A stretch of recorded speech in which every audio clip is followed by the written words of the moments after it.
오늘의 말씀은 창세기 12장 10절에서 20절의 말씀입니다. 이 말씀을 가지고 연약함을 품으시는 하나님이라는 제목으로 말씀을 나누고자 합니다. 여러분에게는 연약한 부분이 있나요? 전도사님에게도 연약한 부분이 있습니다.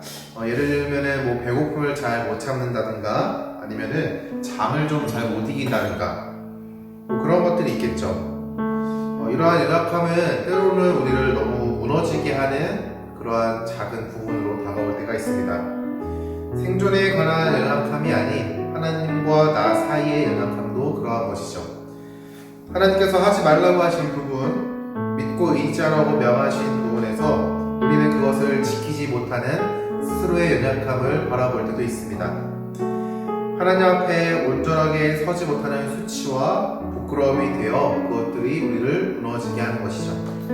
이러한 연약함은 우리에게도 분명하게 있습니다. 예수님을 믿고 하나님의 말씀을 읽고 배울 때면은 자신의 연약함이 계속해서 보이게 되는 것이죠.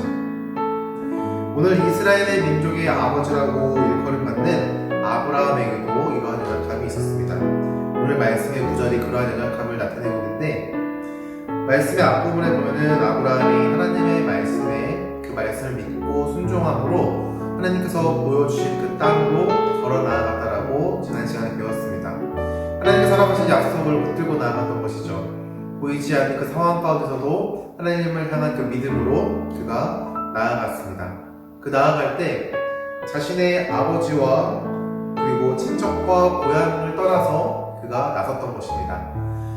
그 시대에 그렇게 여행을 한다는 것은 단순한 여행이 아니죠. 어찌 보면 생존, 목숨이 걸린 그 믿음의 결단의 순간이라고 생각하면 됩니다. 그는 그러한 믿음의 모습을 보여주었는데, 오늘 말씀을 보면은 그러한 믿음과는 조금은 정반대되는, 그 믿음과는 반대되는 연약한 모습들을 우리에게 보여주고 있습니다. 오늘의 말씀은 그 땅에 기근이 들었으므로 라는 말씀으로 시작합니다. 그 땅은 창세기 12장 9절에 나와 있는 남방이라는 땅인데, 남방은 성경에서 네게브라고도 번역되어 있는 지역입니다. 참으로 신기한 지역인데, 이 지역은 땅이 모래로 이루어져 있어요. 모래로 이루어져 있다 보니까 비가 일정량 이상 내리지 않으면 그 모래로 인하여 그 빗물이 다 쓸려 내려가게 됩니다. 그래서 물이 일정량 이상 안 오게 되면 계속해서 그곳에 가뭄이 들고 기근이 들고 흉년이 들게 되는 것이죠. 더욱더 웃긴 것은 이스라엘 지역은 흉년이 들게 되면 몇 년씩 하루 이틀 몇 달 10년이 아니라 1년 2년 몇 년씩 이어서 흉년이 된다고 합니다. 반대로 흉년이 들게 되면 또 몇 년씩 흉년이 들게 되는 지역인 것이죠. 아브라함이 그 땅 남방 지역에 기근이 들었는데 그 기간이 몇 년이 이어지니 그곳에 살기 힘들었을 것입니다. 그래서 그는 애굽이라는 땅으로 이동한 것이죠. 애굽은 그 당시도 번성한 나라였던 것 같습니다. 아브라함은 기근으로 인해 하나님께서 허락하신 땅을 벗어나 애굽이라는 곳으로 향하게 되었습니다. 아브라함은 애굽에 들어설 때 자신의 아내의 아름다움을 보고 아브라함은 걱정했습니다. 아브라함과 사레의 나이 차이가 10살이라고 하는데 그 나이를 생각하면은 사레도 적지 않은 나이거든요. 근데 성경은 아브라함이 사레의 아름다움을 걱정했기 때문에 그렇게 오늘 연약한 모습들을 보입니다. 아브라함은 사레에게 이렇게 말합니다. 11절에서 13절의 말씀인데 요약하자면 이렇습니다. 당신은 아름다운 사람이어서 애국 사람들이 볼 때 나의 아내라고 하면 나를 죽이고 당신은 살리리니 당신은 나의 누이라고 합시다. 그러면 내가 당신으로 말미암아 안전하고 내 목숨이 보존될 거예요. 이렇게 열심히 풀어서 말했지만 결국에는 거짓말합시다. 거짓말해가지고 내 목숨을 좀 보존해봅시다 라고 말하는 것이죠. 자신의 목숨을 보존하기 위해서 거짓말을 했습니다. 사레는 그것을 받아들였습니다. 아브라함의 예상대로 애굽이라는 그 땅에 갔을 때 많은 사람들이 사레의 아름다움을 보고 그 사람들이 사레에게 관심을 가집니다. 사레의 아름다움은 애굽 왕 바로의 귀에도 들어갔고 결국에는 바로가 아브라함과 사레를 불러들였습니다. 이게 바로는 아브라함에게 양과 소와 노비와 암수나귀와 낙타를 주고 사례를 취하였습니다. 그런데 하나님께서 아브라함의 아내 사레의 일로 인하여 바로와 그 집에 큰 재앙을 내렸다라고 오늘 성경은 고백합니다.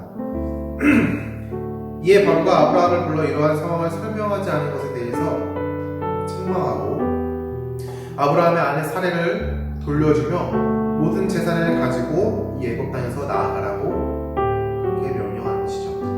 이 아브라함은 아내와 그의 모든 소유를 가지고 애굽을 나갔습니다. 여기까지가 오늘 말씀의 내용입니다. 이 말씀을 보면은 거짓말을 통해서 이런 풍족한 재산을 얻었네? 우리도 그런 거짓말을 해야 할까? 라는 잘못된 생각을 할 수 있지만 하나님께서 허락하시는 메시지는 다른 것 같습니다. 첫 번째로는 믿는 사람도 연약한 존재라는 거예요. 여러분, 예수님을 믿는 사람, 예수님을 믿는 자, 하나님의 말씀을 믿고 행하는 사람도 연약한 사람이라는 사실을 잊지 않길 바랍니다. 가령 이러한 사람이 있어요. 목회자는 다를 거야. 목사님은 다를 거야. 전도사님은 다를 거야. 물론 목사, 전도사, 목회자의 직분으로 하나님의 나라를 섬기고 하나님께서 허락하신 교회를 섬기고 하나님께서 맡겨주신 영혼을 섬기는 자들은 달라야 합니다.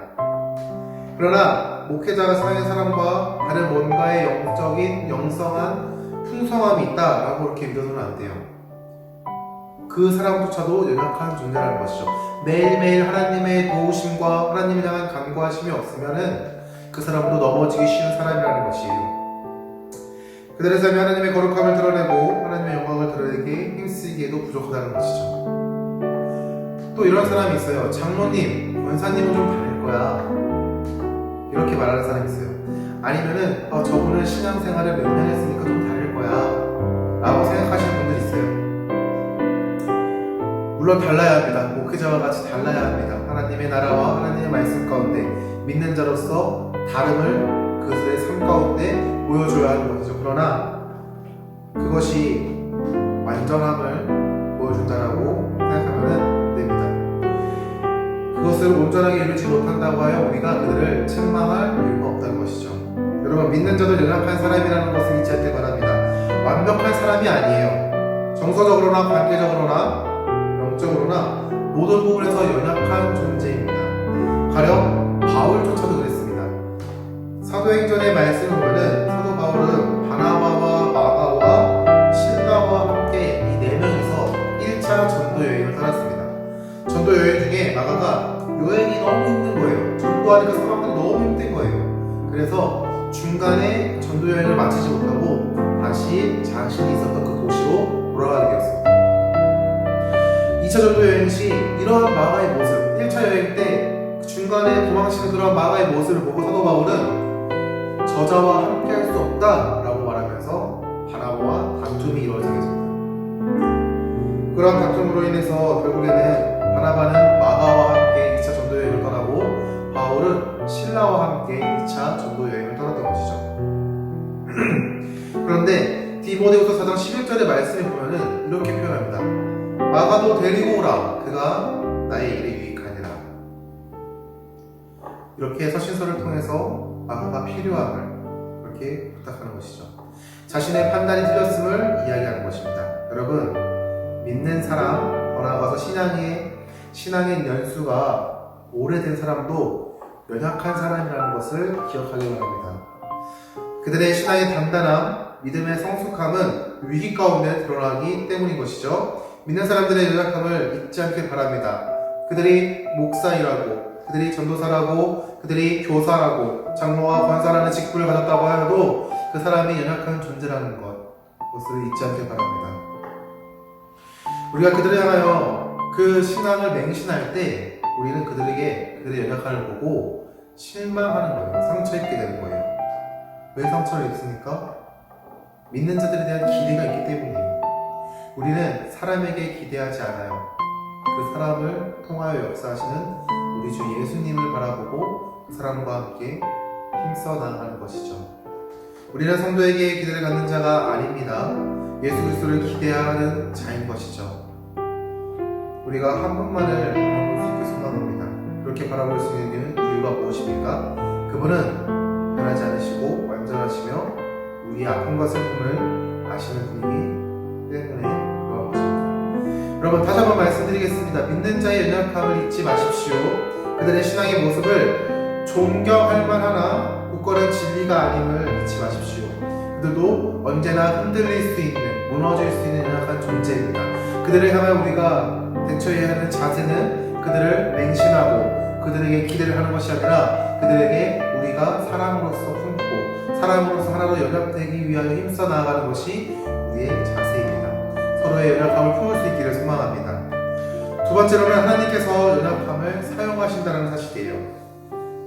아브라함의 거짓말은 자신의 목숨을 부지하는 일이었습니다. 그러나 이러한 상황을 만든 것도 아브라함의 연약함의 결과였던 것이죠. 아브라함은 하나님께서 주시겠다고 말씀하신 땅, 가나안 땅에 기근이 들었다는 이유로 그것을 벗어나 살기 위하여 애굽으로 향했습니다. 어찌 보면 연약한 모습인 것이죠. 하나님의 약속을 신뢰하지 못하는 행동이에요. 이러한 아브라함의 모습을 비난할 것이 아닙니다. 우리도 그러한 모습을 가지고 있기 때문인 것이죠. 우리는 아브라함의 연약함을 비난하기보다 그 연약함을 사용하시는 하나님의 일하심에 좀 더 집중하기를 바랍니다. 아브라함의 선택 그리고 거짓말은 모두 하나님의 약속을 온전하게 신뢰하지 못하는 모습을 드러낸다고 할 수 있습니다. 그러나 하나님께서는 그러한 아브라함의 모습을 통하여 일하십니다.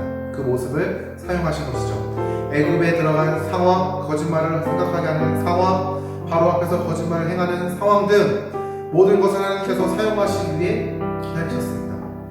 그리고 바로가 그들에게 많은 재산과 그리고 사례를 다시 들여보내신 이후에 하나님께서 일하십니다. 바로의 입장에서는 매우 억울한 거예요. 아브라함이 거짓말했잖아요. 그 거짓말에 하나님께서 벌하신 것에 억울할 만도 합니다. 이런 상황에 놓인 이유가 아브라함의 거짓말 때문에 이렇게 자신에게 하나님이 벌하시는 모습이 참으로 억울한 것이죠. 그러나 하나님께서는 아브라함과 하셨던 약속, 내가 너를 큰 민족을 이루겠다, 이 땅을 내 후손에게 주겠다 하신 약속을 성취하기 위하여 하나님은 직접 일하셨습니다. 더 나아가 그 일하신 가운데 아브라함에게 많은 물질을 허락하셨던 것이죠. 여러분의 연약함에 스스로 무너지지 마십시오. 그렇다고 그 연약함을 방치하라는 것이 아닙니다. 그 연약함 가운데 하나님의 일하심을 더욱더 바라보고 신뢰할 수 있기를 바랍니다. 아브라함은 그 연약함을 통해 하나님께서 자신에게 하신 일들을 보았습니다. 그리고 그 약속을 성취하기 위하여 일하신 하나님을 보았고 더 나아가 자신의 모습을 되돌아봤던 것이죠. 아브라함은 하나님의 약속을 사람으로서 조금씩 변화되고 있는 것입니다. 우리의 연약함을 통해 일하신 하나님을 의지할 수 있기를 소망합니다. 전도사님이 개인적으로 너무나도 좋아하는 그러한 문구가 있어요. 영어로 된 문구인데 읽어주겠습니다. Satan says, look at your sin, but God says, look at my son. 사탄은 우리에게 이렇게 말해요. 너의 죄를 보아라. 너의 연약함을 보아라. 그러나 하나님께서는 우리에게 이렇게 말씀하신다는 거죠. 내 아들을 보아라. 여러분, 죄 앞에서, 연약함 앞에서, 수치와 부끄러움 앞에서 우리의 예수 그리스도를 바라볼 수 있기를 소망합니다. 그리고 그것을 힘입어 다시 한번 하나님 앞에 온전하게 바로 서기 위하여 발버둥치고 간구하고 하나님께 기대며 소망하며 나아갈 수 있는 청소년부가 되길 소망합니다. 마지막 세 번째로는 하나님은 연약함을 품으시는 분이라는 거예요. 아브라함은 분명 연약한 사람이었습니다. 믿음으로 하나님의 말씀에 순종으로 나아갔지만 그는 연약한 사람이었어요. 하나님은 그러한 아브라함을 내치지 않으셨습니다. 첫 번째 이유는 아브라함에게 하신 약속 때문인 것이죠. 그러나 그 약속 때문임을 넘어서 하나님께서는 아브라함의 연약함을 아셨기 때문입니다. 하나님께서는 그런 아브라함을 내치지 않으셨습니다. 반대로 그를 품으셨습니다. 그리고 그의 부족함을 채우셨던 것이죠. 여러분은 베드로라는 사람을 아나요? 베드로. 예수님을 따랐던 12제자 중에서 가장 열심을 갖고 예수님을 따랐던 제자가 베드로입니다. 더 나아가 그는 예수님을 배신한 사람 중에 유일하게 성경에서 입술로 그를 배신했다라고 고백하는 인물 중 하나인 것이죠. 그러한 그를 요한복음 21장의 말씀을 보면 예수님께서 부활하신 후에 다시 베드로와 그 무리들을 찾아오십니다. 그리고 그들을 향하여 식사를 준비하시고 베드로에게 베드로에게 이렇게 물으십니다. 네가 나를 사랑하느냐? 네가 나를 사랑하느냐? 네가 나를 사랑하느냐? 그 사랑의 의미는 무엇일까요? 여러분, 그 사랑의 의미는 예수님께서 그를 품으시는 말씀이었습니다. 배신한 베드로를 향하여 책망하고 꾸짖는 것이 아니라 예수님께서는 그 베드로의 연약함을 아시고 그를 품으셨습니다. 그리고 물으신 것이죠. 네가 나를 사랑하느냐? 한 번도 아니고 3번이나 물으세요. 베드로가 예수님을 3번 부인했다고 생각하게 하시는 것이죠. 그 물음에 베드로는 자신의 마음을 고백합니다. 이렇게 답변하는 것이에요. 내가 주님을 사랑하는 줄 주님은 아십니다. 예수님께서 베드로를 책망하시는 것이 아니라 오히려 그를 품었습니다. 우리의 연약함을 아시는 하나님도 우리를 책망하시기 전에 우리를 품으세요. 그러다 우리가 죄 가운데에서 있는 것, 죄 가운데 거하는 것, 죄 가운데 하나님 아버지의 말씀에 불순종하는 그런 모습들을 당연하게 여겨야 된다는 것을 말하고자 하는 것이 아닙니다. 발버둥 치는 가운데 넘어지는 것에 대해서 우리가 하나님을 의지하고 다시 일어나야 된다는 거예요. 회개해야 한다는 것이죠. 죄에서 돌이켜가지고 다시 한번 우리가 예수 그리스도를 향하여 걸어나갈 수 있는 그런 존재가 되어야 한다는 것입니다. 우리가 하루를 살아갈 때 매 순간 넘어지고 매 순간 쓰러지고 매 순간 하나님 앞에 범죄합니다. 그 과정이 계속되면은 그것에 너무 익숙해져가지고 그것이 잘못되었다는 사실을 우리가 망각하게 돼요. 우리를 품으시고 사랑하시는 하나님을 보았다면은 우리가 노력할 수 있기를 바랍니다. 그 죄 가운데 멀리 도망치는 것, 죄 가운데 물러나 예수 그리스도 그분을 의지하며 하나님을 더욱더 바라볼 수 있는 그러한 우리 신앙의 모습이 있어야 한다는 것이죠. 그리고 그 하나님의 말씀에 순종하기에 힘쓰는 우리가 되어야 합니다. 오늘 아브라함의 연약함을 통해서 우리의 연약함을 보았고 하나님의 사랑을 보았습니다. 여러분의 가운데 하나님의 은혜를 누리길 소망합니다. 그 은혜 가운데 감사함으로 나아갈 수 있기를 소망합니다. 우리의 연약함을 품으시고 그 가운데 일하시는 하나님을 의지할 수 있는 우리 더시티 사랑의 교회 청소년부가 되기를 주님의 이름으로 축원합니다. 감사합니다. 우리 함께 기도하겠습니다.